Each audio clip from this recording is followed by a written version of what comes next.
Dans ce podcast, nous allons voir comment conserver l'esprit du Ramadan toute l'année. Subhanallah, alhamdulillah, la ilaha illallah. Subhanallah. Bienvenue sur le podcast Muslim Family Time. Moi, c'est Mohamed. et moi, c'est Leïla. Nous sommes mariés depuis plus de 15 ans. Quand je l'ai rencontré, j'étais encore au collège. Et à travers toutes ces années ensemble, nous avons appris comment construire une relation saine et apaisée. Ce podcast est sans tabou.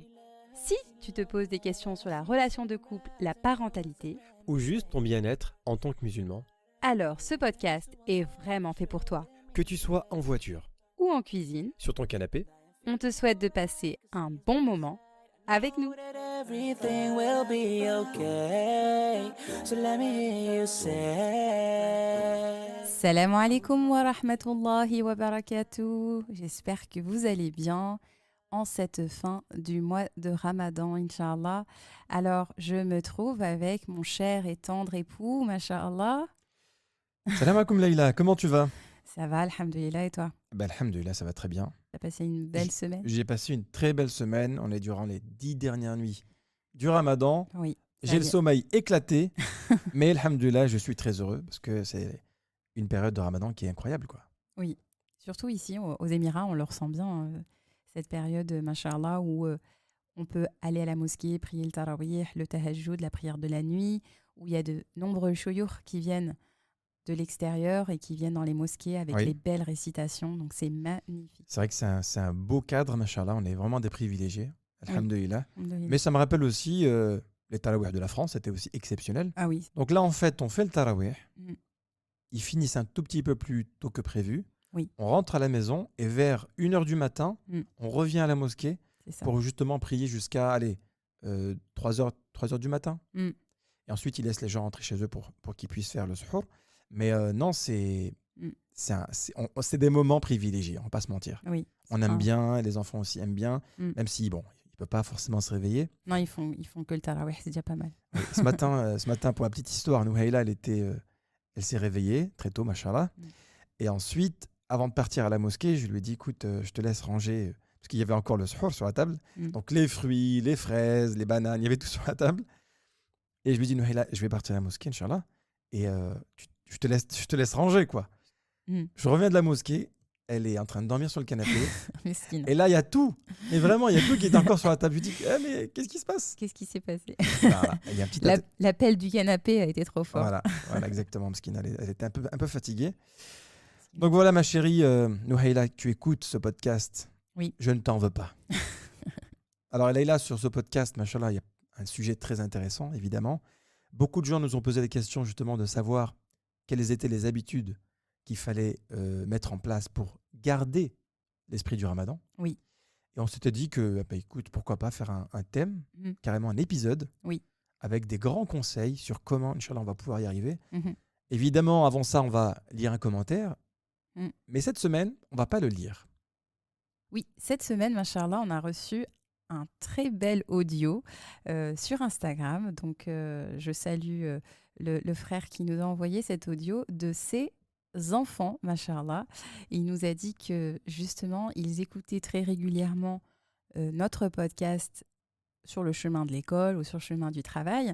Et du coup, les enfants, ils nous ont fait un super audio qu'on voulait absolument vous faire écouter. Allez, c'est parti. Alhamdulillah, la ilaha illallah, subhanallah, alhamdulillah, la ilaha illallah. Moi, coucou les amis, moi, c'est Mohamed, et moi, c'est Leïla. Nous sommes mariés depuis 15 ans. Quand je l'ai rencontré, j'étais encore au collège. Écoutez, les enfants, déjà, je vais les citer. Leur prénom, c'est Qasim et Soumaya. On vous embrasse très fort, les enfants. Ça nous a fait vraiment rire avec Leïla d'écouter ces voix et de se dire que, quelque part, ils étaient en train de les répéter avec leurs parents. Exactement. Donc, À force, c'est devenu. Donc, ça veut dire que c'est vraiment une habitude puisqu'ils les ont. Ils ont mémorisé l'introduction. Ah, Et mais- parfois, on se demande avec Mohamed, est-ce qu'on ne devrait pas changer notre intro? Mais du coup, là, Oui. avec cet audio, on se dit, On va encore la garder un petit moment. finalement, c'est un peu notre marque de fabrique. Même si Ouais. des fois, nous-mêmes, on se dit, bon, il est peut-être temps de changer. De la parce que, changer, voilà. Bah, dites-nous déjà ce que vous en pensez, s'il Ouais. faut qu'on la garde ou pas. Mais c'est vrai que cette intro, Leïla, ta voix, elle est très... comment je dirais-je? Attendez la famille, j'ai pas fini. Mais c'est vrai qu'elle est très... Dans les aigus, Oui, voilà. je crois, oui. Je sais pas ce qui s'est passé cette nuit quand on l'a enregistré. Non, mais T'avais mangé épicé, je sais pas. non, on avait enregistré, je sais pas, parce que c'était nos tout débuts. On avait Si, répété tu te poses des questions sur la relation de couple ou la parentalité, tu vois. C'était pour montrer de l'enthousiasme. Et en plus, c'était nos premiers enregistrements et on avait répété à c'est chaque fois vrai. tu me disais non, là, t'es pas assez vive. Donc, je crois que t'as oublié, en fait. On a répété, je pense, minimum 50 fois. Oui. Minimum. Pour avoir un ton qui soit agréable, qui n'ait pas les bruits de bouche, etc. etc. Donc voilà. En tout cas, les enfants, merci à vous. Vous nous avez fait vraiment plaisir. Mm. Et on espère, Inch'Allah, qu'avec vos parents, vous puissiez encore continuer à nous écouter Et apprendre surtout. et à apprendre comment aussi bien se comporter avec ses parents également. Tout à fait. Peut-être qu'on l'a pas précisé ça, on parle que de parentalité, mais c'est dans les deux sens en fait. Bah oui, vu qu'on entend que des enfants nous écoutent, je pense que c'est aussi important d'aborder ce sujet plus tard, Inch'Allah. C'est vrai, c'est vrai. Mais je me dis aussi une chose, Leïla, c'est qu'en écoutant ces enfants, je me dis qu'il y a aussi peut-être d'autres enfants qui nous écoutent. Oui, il y a beaucoup d'enfants qui nous écoutent. Notamment, j'ai vu sur Instagram, donc on a eu plusieurs témoignages de mamans qui nous disent qu'elles écoutent justement sur le chemin de l'école. C'est le moment idéal, en fait, dans la voiture. On est souvent avec ses enfants. Et puis, il y a nous, nos propres enfants qui écoutent nos podcasts. Là, d'ailleurs, Nouhaila me dit que quand elle va à l'école, dans le bus, elle écoute nos podcasts. D'accord. Et donc voilà, on a quand même cette tranche d'âge qui est derrière nos auditeurs. On a des enfants, on a des ados aussi. Moi, Oui. j'aime bien, évidemment, machallah, je suis honoré de savoir qu'il y a des enfants qui nous écoutent. Maintenant, Mm. ça nous pénalise. Alors, ça, je ne vais pas dire le mot pénaliser, hein, Mm. mais il y a beaucoup de frères et sœurs qui nous posent des questions sur des sujets un peu, entre guillemets, sensibles. Oui. On ne va pas citer les thèmes, évidemment, mais c'est des sujets pour adultes. Et du coup, on ne peut pas forcément les aborder. Nous, on aimerait bien aborder pas mal de thèmes. Hein. Je ne sais pas, est-ce qu'on peut en citer un, mais il y a... Il y a des sujets un peu plus sensibles, comme par exemple, j'ai reçu des messages sur la polygamie, par exemple. Des sujets un peu plus controversés, on va dire, ou qui peuvent aussi parfois prêter à polémique. Oui, voilà. Donc, on a vraiment envie d'aborder ces sujets et donner nos connaissances là-dessus. Mais en fait, on est en train de réfléchir à un format où vous pourriez accéder à ce type de contenu qui soit un peu plus privé, voilà, et qui soit moins accessible parce que justement, voilà, je pense qu'il y a des sujets que les enfants, voilà, la maturité des enfants n'est pas apte à écouter certains sujets. Il n'est pas encore nécessaire de les éveiller sur certaines problématiques. Ils sont encore des enfants, justement. Donc voilà, on est en train de cogiter en ce moment, vraiment, sur proposer, pour pouvoir en fait s'adresser à tout le monde et pour pouvoir quand même répondre à cette demande sur des sujets un peu plus sensibles. On va trouver une solution. Oui. Peut-être qu'on pourrait éventuellement proposer quelque chose qui soit un peu... soit des groupes privés, soit des systèmes d'abonnement, on verra comment on va s'organiser, Inch'Allah. Mais au moins, ça aura le mérite d'être évoqué. Voilà, parce que c'est pas qu'on ne veut pas aborder certains sujets, on veut les aborder. Mais je veux aborder le sujet de la polygamie, moi. J'aimerais bien en parler, voyons. Des années. Non, mais mine de rien, c'est un sujet, blague à part, c'est un sujet qui circule beaucoup. Oui. Tu vois, et il y a des frères, des sœurs qui... Je sais que ça discute entre couples. Oui. Et on a un avis là-dessus. Voilà. On a un avis, on a envie d'en parler. Et puis en fait, aussi, il y a des sujets qu'on veut aborder. Sous la menace, évidemment, mais voilà. Merci Mohamed. Il y a des sujets qu'on a envie d'aborder de façon transparente, qui soit plus une discussion avec Mohamed, voire même des débats, parce qu'on n'est pas toujours d'accord. Bon, sur ce sujet de la polygamie, on est d'accord, mais sur d'autres sujets, on n'est pas forcément toujours d'accord. Et le fait, voilà, c'est un type de format qu'on pense apporter. Et voilà, donc on verra comment ça va prendre forme. Bah écoute, très bien. En tout cas, dites-nous vous ce que vous en pensez, Inch'Allah. Je pense probablement après le Ramadan, on verra, on prendra une décision avec Leïla et savoir comment, Inch'Allah, on pourra toujours continuer à donner du contenu de qualité et surtout qui répond à vos problématiques. Voilà. C'est ça. Peut-être que ça sera un petit peu moins lisse du coup, tout en conservant évidemment la pudeur du musulman, Bien sûr. notre éthique musulmane, parce que c'est notre mode de vie, c'est notre guide. Mais en même temps, l'islam nous invite à aborder, il n'y a aucun tabou dans l'apprentissage, il n'y a aucun tabou, et donc c'est important de parler des sujets sensibles. Et surtout que dans l'introduction, je reviens à cette intro en fait, où tu dis qu'il n'y a pas de tabou, Mais Oui. depuis qu'on a commencé le podcast il y a un an, on n'a jamais évoqué un thème tabou pour l'instant. Tu vois. Bah, mais on est assez. Oui, c'est vrai. Donc là, c'est C'est-à-dire que peut-être le c'est moment sans de tabou parler. dans le sens où nous, on est nous-mêmes, en fait. Déjà, de ce point de vue, on est très transparent. Ouais, c'est vrai. Je pense que ça s'entend. Donc, de ce point de vue-là, oui, on est sans tabou. Maintenant, les sujets en eux-mêmes, on n'a pas C'est vrai. encore abordé des sujets plus sensibles. D'accord. Je pense que le message est passé. Oui. Et maintenant, on peut rentrer dans le vif du sujet. Tout à Parce fait. que l'épisode d'aujourd'hui, pour moi, il est très, très intéressant. On se sent tous bien durant le ramadan et on se sent tous un peu tristes quand c'est la fin du ramadan. Exactement. On est attaché à une certaine routine durant le ramadan, avec le jeûne qui ponctue nos journées, les prières, les moments de rencontre le soir, durant le tarawih. Et c'est vrai que lorsque le ramadan part, on a l'Aïd, alhamdoulilah, qui nous remonte un peu le moral. Mm. Mais beaucoup de personnes y rencontrent des difficultés après le ramadan. Tout à fait. Et oui, tout à fait. En plus, là, on est dans les 10 derniers jours.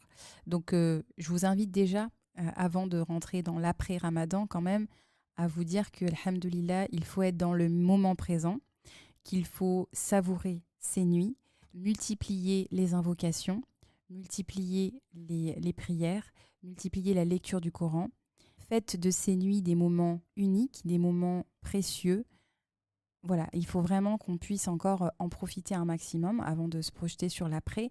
Mais on aborde ce thème parce que c'est un sujet qui est important, qui est très important. On commence déjà dans les préparatifs de l'Aïd et donc on voit qu'on arrive au bout. Et je ne sais pas toi, Mohamed, mais j'ai vraiment l'impression que ce mois de Ramadan, il est passé mais extrêmement vite.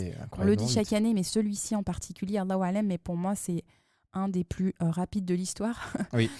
C'est pas rassurant et on espère qu'Allah il nous agrée nos œuvres, qu'il nous accorde la sincérité. C'est un mois qui a été pas évident dans le sens où justement on a repris un rythme normal et donc on a l'impression de ne pas avoir assez fait. Mais alhamdoulilah, on est encore dans ces 10 derniers jours. Savourons ces moments précieux et recherchons la bénédiction d'Allah et sa miséricorde. Il faut savoir en fait que le mois de Ramadan, alhamdoulilah, il nous a offert des outils. Il nous a offert tous les outils pour être de meilleures personnes. En fait, si vous voulez, le ramadan, c'est un peu une école. On va à l'école, on apprend la théorie, en fait, et on la vit intensément pendant ce mois de ramadan. C'est-à-dire que pendant le ramadan, Allah, il nous montre ce qu'il faut faire pour être de meilleures personnes. Il nous invite à jeûner. Donc là, on sait que le jeûne fait partie de l'embellissement de la personne, de l'amélioration de la personne. Il nous invite à passer nos nuits en prière et C'est également à lire le Coran. Donc en fait, on a un mode d'emploi pendant ce mois de Ramadan. On a tous les outils durant ce mois pour être de meilleures personnes. Et donc, on sait après le Ramadan que malheureusement, on ne pourra pas forcément retrouver ce même état d'esprit parce qu'en fait, la baraka du mois de Ramadan, elle est assez unique et elle est spéciale. C'est vrai. Donc, on ne pourra pas forcément retrouver le même esprit. Mais en tout cas, ce que l'on peut chercher à faire, c'est d'essayer de garder cette même énergie, cette même foi, cette même piété et la même connexion que l'on avait durant ce mois. On se sent un peu coupable parfois d'être toujours à la mosquée pendant le ramadan, de faire le tarawih, de faire la prière, etc. et d'avoir une baisse de foi après le ramadan. Mm. On se rend compte qu'on lâche un peu prise. Mm. Ça arrive à tout le monde, là. Bah oui, c'est humain. Nous sommes des êtres qui oublions. On a besoin d'avoir un rappel. D'ailleurs, c'est pour cela que nous avons aussi ce mois de ramadan, pour nous remettre un peu chaque année sur les rails, on va dire. Et c'est vrai que, comme tu disais, il y a beaucoup de personnes qui, après le ramadan, se mettent à tout lâcher. Elles pensent qu'en fait, voilà, c'est limite, je dirais que on met en valeur plus le mois de ramadan que l'adoration d'Allah durant ce mois de ramadan. Ça, c'est vrai. On pense que c'est le mois de ramadan qui fait tout. Et en fait, c'est toute une question d'intention. Il y a beaucoup de personnes qui, pendant le ramadan, jeûnent parce que c'est lié aux traditions. Elles jeûnent parce que c'est un mimétisme. Il y a aussi un effet d'appartenance. Et en fait, on est souvent dans un aspect plutôt superficiel. D'ailleurs, j'ai regardé une vidéo récemment de Just Riyad. Voilà, il a fait un micro-trottoir et il a interrogé beaucoup de jeunes sur le mois de ramadan, leur demandant qu'est-ce que le ramadan représente pour vous. Et en fait, ce qui m'a particulièrement touchée, je dirais même attristée dans cette vidéo, c'est que les non-musulmans avaient plus conscience des bienfaits de ce mois que les musulmans eux-mêmes. Ah ouais? Oui, je t'invite à la regarder. Donc il interroge beaucoup d'adolescents, beaucoup de jeûnes. Et donc, les jeunes, on leur demande pourquoi vous jeûnez. Il y en a une, par exemple, qui disait je ne sais pas. Elle ne savait pas pourquoi elle jeûnait. Elle le fait, Ah donc elle n'avait ouais. pas cette conscience. Et par contre, quand il interrogeait des non-musulmans, il disait voilà, c'est un mois où il faut être une meilleure personne, où on ne doit pas mentir, où on doit être. C'est les non-musulmans Ouais. qui avaient une meilleure conscience des bienfaits de ce mois. Et là, je me suis dit ah oui, quand même, on en est là en fait. Ouais. On en est là, la génération des jeunes, elle ne sait pas pourquoi elle jeûne. Ouais. Elle ne sait pas pourquoi ce mois est important pour nous. Et voilà, donc je vous invite à la regarder. Je vais les regarder, ouais, Je très la- sincèrement. en fait, ouais. je regarde ça parce que j'aime bien savoir comment les jeunes pensent, ce qu'il en est aujourd'hui. J'ai un œil très avisé sur ce que ma fille peut regarder ou les adolescents. Et en fait, ça a été plutôt un état des lieux. Je me suis dit, ah oui, le podcast qu'on fait, peut-être, Inch'Allah, il va servir à quelque chose parce que, voilà, il faut donner du sens derrière ce Bien mois. sûr, bien sûr. Beaucoup de personnes jeûnent parce que dans la famille, le ramadan est une tradition. Mm. C'est quelque chose qu'on hérite, que oui, pendant le ramadan, j'aime bien cette atmosphère de shorba, ça sent bon quand je rentre à la maison, on regarde la Mecque, etc. Mm. Bon, d'accord, ça fait partie de l'atmosphère, Mm. mais est-ce que c'est le plus important? Mm. Est-ce que le plus important, c'est pas d'être en connexion avec Allah, de se repentir de ses péchés, de faire en sorte d'être une nouvelle personne, une meilleure personne? Mm. Ça, je pense que c'est plus en lien avec le ramadan. Exactement. Quand on sait que le ramadan, c'est le mois où le Coran a été révélé, on comprend tout de suite, naturellement, ce sur quoi on doit être plutôt attiré. Mm. Et bon, après, c'est vrai que si tu fais un micro-trottoir, je pense qu'il y avoir beaucoup de surprises. Pas que sur le ramadan, les gars. Oui, pas que sur le ramadan, mais bon, en tout cas, c'était la thématique et c'est pour ça que ça a attisé ma curiosité, en tout cas. Mais voilà, pour les personnes qui nous écoutent et qui ont jeûné jusqu'à aujourd'hui plutôt par mimétisme, c'est le moment ou jamais de renouveler son intention, de reprendre, de renouer avec les bienfaits de ce mois. Et il faut savoir que, voilà, surtout pendant ces dernières nuits, on sait qu'il faut œuvrer de nouveau, invoquer. D'ailleurs, la meilleure des invocations durant ces derniers jours, Mohamed, c'est laquelle? Alors, l'invocation durant les 10 dernières nuits, ô Allah, tu es pardonneur, tu aimes le pardon, pardonne-moi. Allahumma innaka afoun, tuhibbul afwa, fa'fu anna, en arabe. Exactement. Donc, c'est une invocation qu'effectivement, on doit répéter durant ces 10 dernières nuits, en espérant, Inch'Allah, pouvoir prier la nuit du destin. Inch'Allah. Et d'avoir le pardon d'Allah. Voilà. Alors, la nuit des destins, évidemment, comme vous le savez, je pense qu'on l'a déjà cité, c'est une nuit qui équivaut à plus de 1000 mois. C'est-à-dire que toutes les actions que vous allez faire, elles vont être multipliées par 1000 mois durant cette nuit. Alors 1000 mois, je crois que c'est l'équivalent de 83 ans, si je ne dis pas de bêtises. Oui. Imaginez que vous êtes en train de faire une prière durant la nuit du destin. Et bien cette prière, c'est comme si vous l'aviez faite durant 83 ans. Ça sera écrit sur votre livre de bonnes actions. Un tel a fait 83 ans de prière, machallah. Imaginez que durant cette nuit, vous vous embrouillez avec votre femme, voilà, ça va être 83 ans de dispute. Donc essayez, Inch'Allah, de surtout pas vous disputer, Inch'Allah. D'ailleurs, c'est durant cette nuit-là, recherchez les actions qui pourront être multipliées.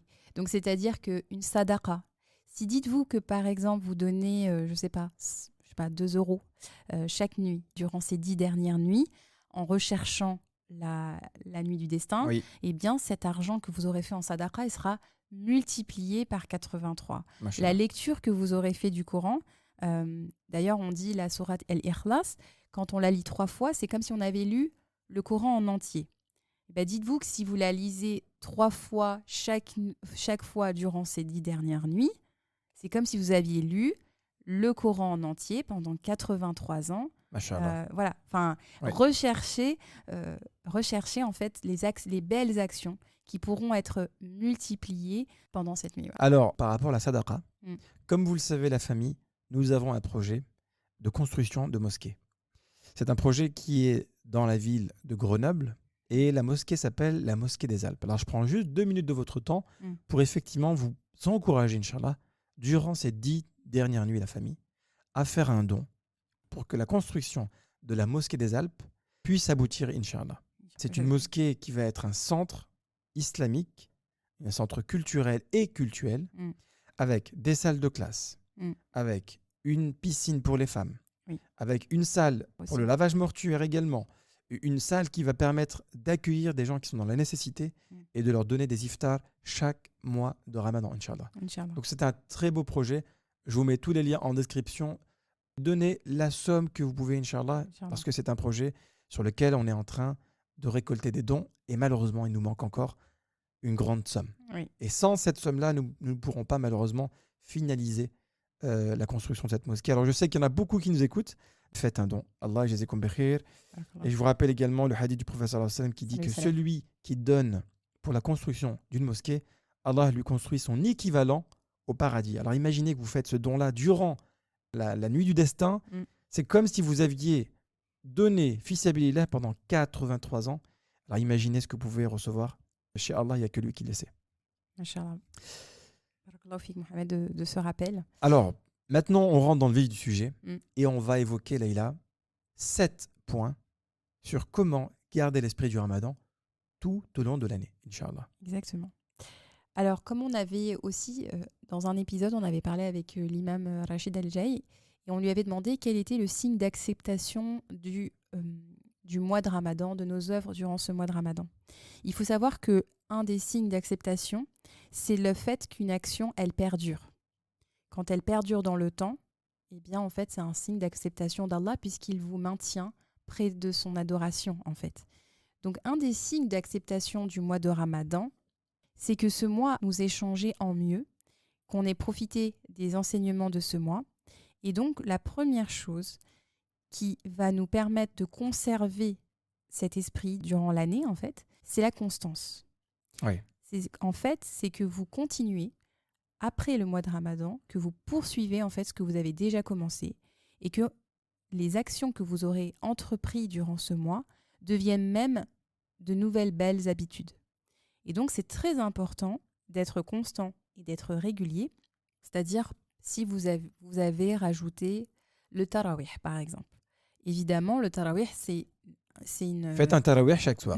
Non, ce que je voulais dire justement, c'est que le tarawih, c'est une prière qui est faite seulement pendant le mois de Ramadan.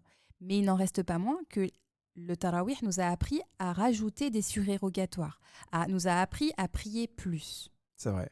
Donc, au lieu de faire les 11 rak'at d'après le tarawih, trouvez un moment dans la journée, après le dohor par exemple, vous rajoutez 2 rak'at. Par exemple, si c'est ça votre action sur laquelle vous voulez vous concentrer. Si par exemple, durant ce mois de Ramadan, vous avez entamé la lecture du Coran et vous l'avez terminé, eh bien maintenez, là vous aviez par exemple l'habitude de lire 4 pages après chaque prière. Donc vous avez réussi à intégrer durant c'est un niveau 4 pages après chaque prière. Bah oui, c'était pour finir pour finir, parce qu'il faut lire 2 juz par jour pour pouvoir finir le Coran. D'accord. Donc c'est l'équivalent de 4 ou 5 pages après chaque prière. Donc si vous avez pris cette habitude durant le mois de Ramadan, vous avez réussi à intégrer plus de lecture. Alors peut-être que vous ne parviendrez pas à garder 2 juz par jour, mais vous pouvez maintenir une lecture d'un ou d'une demi-page chaque soir, par exemple, avant de dormir. Comme on jeûnait durant le Ramadan, Exactement. on peut également garder l'habitude de jeûner le lundi et le jeudi, par Tout à exemple. fait. C'est Tout une à très fait. belle habitude. Pour les hommes, si vous avez eu pendant le Ramadan l'habitude de faire le tarawih, parce que souvent ça se fait en famille, tout le monde part au tarawih ensemble, etc. Eh bien, maintenez cette habitude de vous rendre à la mosquée, parce que vous l'avez prise pendant un mois. Et donc, dans un des hadiths du prophète sallallahu alayhi wa sallam, il a dit « La meilleure action aux yeux d'Allah est celle qui est faite constamment, qui est faite de façon récurrente et qui dure dans le temps. » Et donc, cherchez une petite action. Ne soyez pas comme la personne qui a les yeux plus gros que le ventre. C'est-à-dire qu'elle se dit « Ah bah… » Tu dis ça parce qu'on a faim? Non, je sais pas. Parce que souvent, c'est un peu ça. Pour les iftars, ah, je veux ça, puis à la fin, on mange une soupe et on est calé. Donc en fait, voilà, ne soyez pas comme cette personne qui veut en faire beaucoup et qui finalement ne se retrouve à rien faire. Trouvez une petite action qui est pratique, sur laquelle vous avez une facilité, que vous aimez plus particulièrement. Ça peut être du dhikr. Si vous aviez par exemple pris l'habitude durant ces 10 dernières nuits de dire la doua, eh bien rajoutez une doua de dhikr chaque jour sur le chemin du travail. Une action que vous pouvez quantifier. Et d'ailleurs, le prophète sallallahu alayhi wa sallam a dit également, faites une action récurrente, car même s'il y a un jour où il ne la fait pas, il reçoit encore la récompense. Ah oui, mashallah. Subhanallah. Point numéro 1, Leïla, c'était la constance. Oui. Le point numéro 2. Eh bien, la détermination ayez l'intention, soyez déterminés à garder et à continuer à poursuivre dans le bien. Ça, Comment on peut être déterminé? La détermination, c'est un état d'esprit.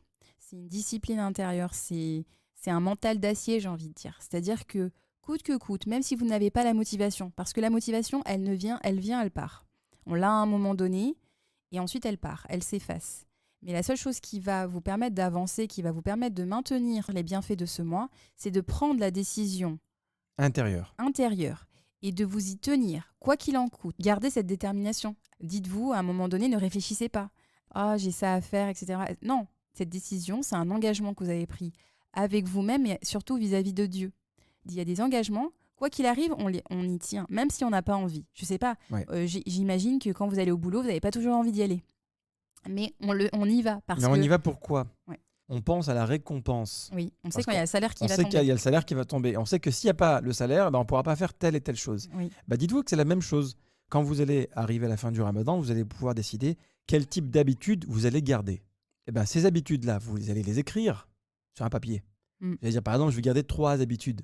Oui. Donc, vous prenez ces bonnes habitudes et sur chaque habitude, vous allez écrire ce qui va arriver si je garde cette habitude dans le temps. Mm. Je vais être une meilleure personne, je vais arriver à tel niveau, je vais pouvoir apprendre tant de pages de Coran à la fin de l'année. Mm. Visualisez le résultat. Oui. D'accord ? Imaginez-vous même quelle sera votre vie lorsque vous aurez atteint ou lorsque vous aurez effectué cette habitude sur une année. Et faites exactement la même chose en vous imaginant que vous allez arrêter cette habitude. Mm. Imaginons quelqu'un qui se dit, moi, je ne priais pas avant. Durant le mois du ramadan, alhamdoulilah, j'ai prié tout le ramadan. Il s'imagine après le ramadan, imagine-toi que tu continues à prier tout le reste de l'année. Mm. Comment tu vas te sentir? Quel va être ton niveau de foi? Comment sera ta relation avec Allah? Et imagine maintenant que tu arrêtes la prière. Tu vas voir en fait que tu vas être très loin d'Allah. Tu vas voir que tu vas être déconnecté. Tu vas voir que ça va être très dangereux parce que si un jour, catastrophe, et que Allah il nous voit dans cet état-là sans prière, qu'est-ce qu'il va dire de nous? Exact. Tu vois, tu parles de visualisation finalement. Oui. La visualisation, elle se fait aussi bien pour les bienfaits ici-bas, mais aussi dans l'au-delà. Bien sûr. Parce que Allah lui-même, dans le Coran, il nous permet de visualiser les bienfaits du paradis. Il nous décrit le paradis pour qu'on pense au résultat qui va nous attendre. Voilà, imaginez quand finalement, tous les bienfaits que vous pourrez en retirer ici-bas, mais aussi, imaginez-vous tous les bienfaits que vous pourrez en retirer dans l'au-delà si vous maintenez vos belles habitudes. Masha'Allah, exactement. Alors ça, c'était le point numéro 2. Oui. Le point numéro 3. Le repentir. Donc, pour maintenir cet esprit, repentez-vous régulièrement. Comme on a déjà parlé du repentir, on a fait un épisode dessus. Vraiment, c'est le point de départ, en fait, pour maintenir ce lien. Faites le repentir sur tous les manquements que vous auriez pu avoir durant ce mois béni, parce qu'on n'est pas infaillible. On a dû faire des erreurs durant ce mois béni. Et donc, repentez-vous. Et à chaque fois, en fait, dites-vous bien, on n'est pas parfait. On est des pécheurs. Donc, évidemment que même après le ramadan, il y aura des moments où la foi sera plus faible. Évidemment, on aura des moments où on aura moins envie. Eh bien, dans ces moments-là, la première chose à faire, c'est de demander pardon à Allah. Demandez pardon, et c'est de cette façon que vous pourrez maintenir ce lien de proximité parce qu'il accepte le repentir, il pardonne les péchés. Et c'est comme ça qu'il le maintiendra auprès de lui. Parce que sachez que la proximité avec Allah, elle dépend des causes que vous faites, mais pas seulement. Bien évidemment, tout ce que nous ferons ne sera jamais à la hauteur de la miséricorde d'Allah. C'est lui seul qui va vous maintenir près de lui. Le 4e point? La prière. Donc la prière, vraiment, c'est la première chose pour maintenir l'esprit du ramadan. Accrochez-vous à la prière. Accrochez-vous à la prière, les prières obligatoires. Accrochez-vous aux prières surérogatoires. La prière est un bouclier contre notre nafs, c'est un bouclier contre le shaitan. C'est un moment d'apaisement, c'est un moment de reconnexion. Aujourd'hui, voilà, on voit beaucoup de gens faire du yoga, qui cherchent de la méditation, de la contemplation, même si parfois elle est lourde, cette prière, malheureusement. Et ça, c'est un signe qu'Allah nous pardonne si on la ressent comme telle. Mais gardez à l'esprit que cette prière, c'est un moment privilégié que vous prenez avec lui, que vous prenez avec Allah, où vous pouvez lui parler. Je pense aussi qu'on ne réalise pas à quel point, dans la prière, on peut s'adresser à Allah. On va chercher à se confier auprès d'amis, auprès de proches, parce qu'on suit tellement un code qui nous est qui nous est donné, on pense que ça doit se limiter à ça. C'est-à-dire que on va se dire, bon, bah, je dis 3 douhas, les douhas qu'il faut dire. Et on oublie qu'on peut s'adresser à Allah dans la Bien sûr. langue que l'on peut, dans l'état où l'on est. On peut exprimer ses peines, on peut exprimer ses doutes, on peut exprimer ses craintes, Oui. on peut tout exprimer à Allah parce que c'est lui qui nous a créés, c'est lui Exact. qui nous connaît. Mm. Et dans le fait de pouvoir raconter sa vie à Allah, Oui. il n'y a rien de mal. Au contraire, on est en train de montrer à Allah qu'on a besoin de lui. Oui. Et dans la réalité des choses, je suis tout à fait d'accord avec toi. Et là, c'est que parfois, on fait la prière de manière automatique. Mm. Allahu Akbar. Sami Allahu liman hamida. Et après, Mm. on se réveille, on a 3 rak'at déjà. Hein. Mm. Et on n'a rien dit. On n'a rien demandé à Allah, si ce n'est le package normal Oui. qui est de demander à Allah pardon pour ci, pardon pour ça. Mais en réalité, Est-ce on qu'on ne s'est l'a- pas confié. Voilà, c'est ça. Et alors qu'Allah est le meilleur des confidents. Exactement. Moi, je me souviens d'un cher qui nous conseillait en fait de toujours passer plus de 5 secondes dans chaque sujoud.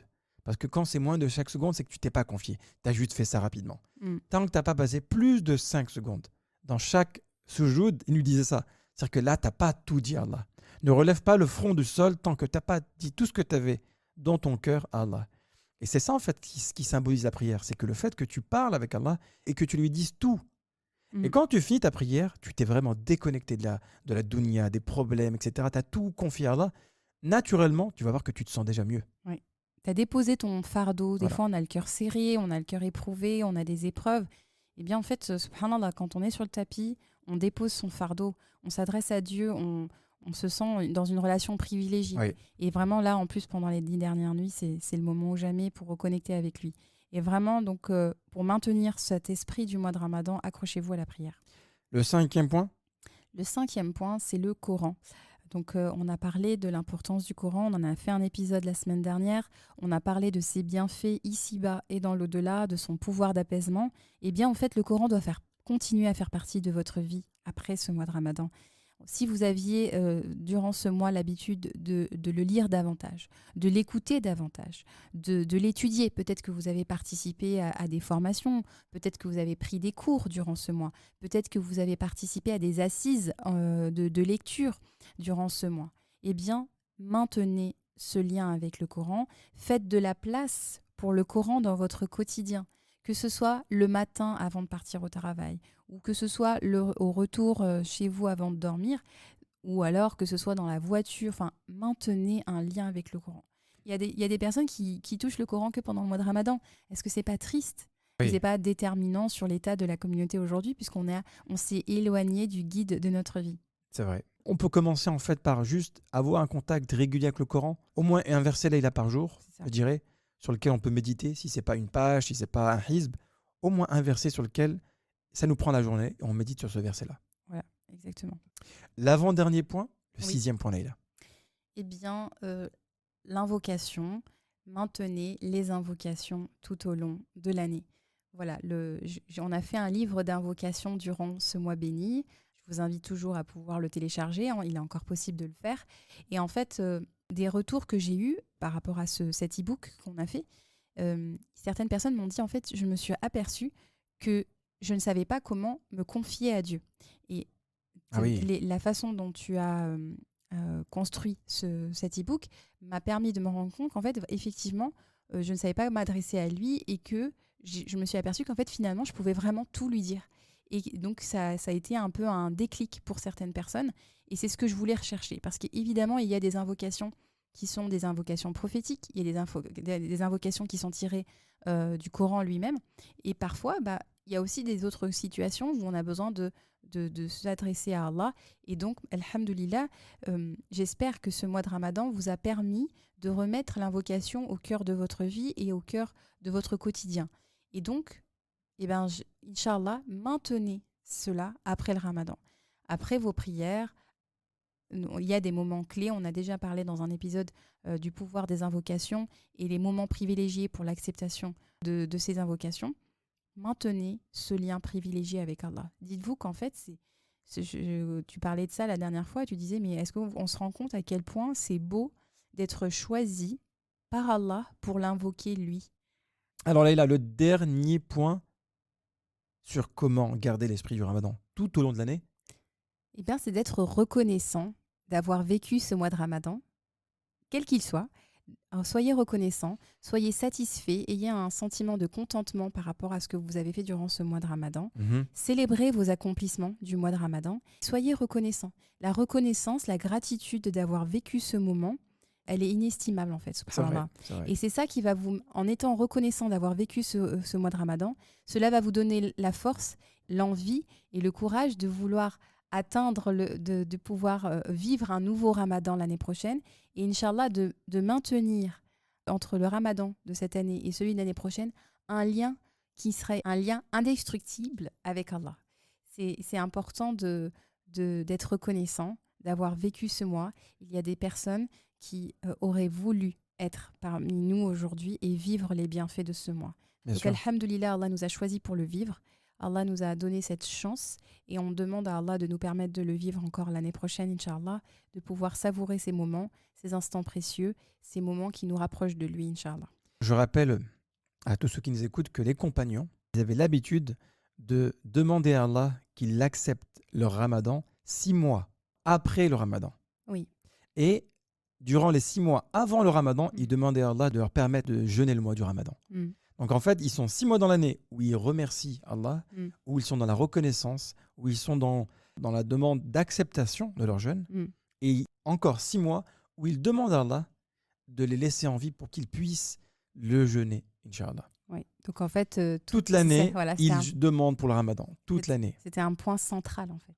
Exactement. Et ça permet d'avoir cet esprit du mois de Ramadan, ressentir ses bienfaits tout au long de l'année en fait. Et à votre avis, qu'est-ce qu'ils faisaient durant le mois du ramadan? Si déjà pendant toute l'année, ils demandent que leur ramadan précédent soit accepté et qu'ils puissent vivre le ramadan qui arrive, à votre avis, leur niveau d'adoration durant le mois du ramadan, mais ils rigolaient pas. Hein. Oui. Ah, c'était de la compétition, machallah. Tu vois, c'est des gens qui, c'est des compagnons, hein, ils ont vu et ils ont entendu le prophète sallallahu alayhi wa sallam, donc Sallallahu alayhi wa évidemment, ils avaient un niveau qui était très élevé. Mm. Nous, on essaye de se rapprocher d'eux un tout petit peu à notre niveau en 2022. Hein, c'est pas évident, mais on essaye, Inch'Allah, d'être reconnaissant. On essaye, Inch'Allah, de faire des invocations également pour que notre jeûne soit accepté, pour que nos prières également, pour qu'on puisse, Inch'Allah, durant les jours qui arrivent, faire la nuit du destin, si elle n'est pas encore arrivée, on ne sait pas. Parce que là, je crois qu'on est le dimanche, donc on est la nuit du 24, la 24e nuit. Il y a encore la 25e qui va arriver lundi, la 27e qui va arriver mercredi, et la 29e qui va arriver, Inch'Allah, si je ne dis pas de bêtises, vendredi. Inch'Allah. Voilà. On essaie de toutes les faire. Parce qu'il y en a des gens qui me disent, quel est votre avis? À votre avis, c'est la 27 ou pas? Écoutez, on les fait toutes. Oui. Même les nuits paires. On ne sait jamais. Des fois, on a mal calculé avant. Oui, c'est vrai. On les fait toutes. Comme ça, vous n'avez aucun doute, Inch'Allah, et vous n'avez aucune chance de la rater. Inch'Allah. Voilà, Laïla. Ben, écoute, merci beaucoup pour tous ces points que tu nous as présentés. Merci à toi. Barakallahu fik. On vous le dira jamais assez. On vous aime, la famille. On est très heureux de pouvoir partager ces moments avec vous. C'est le deuxième, hein, depuis qu'on a commencé le podcast. C'est le deuxième Ramadan. Oui. On vous invite aussi à nous laisser un petit commentaire sur Apple Podcast. On ne le demande pas souvent, mais voilà, les 5 petites étoiles, Bien sûr. un petit commentaire, ça nous fait toujours plaisir. N'hésitez pas, Inch'Allah, à nous faire part de votre retour.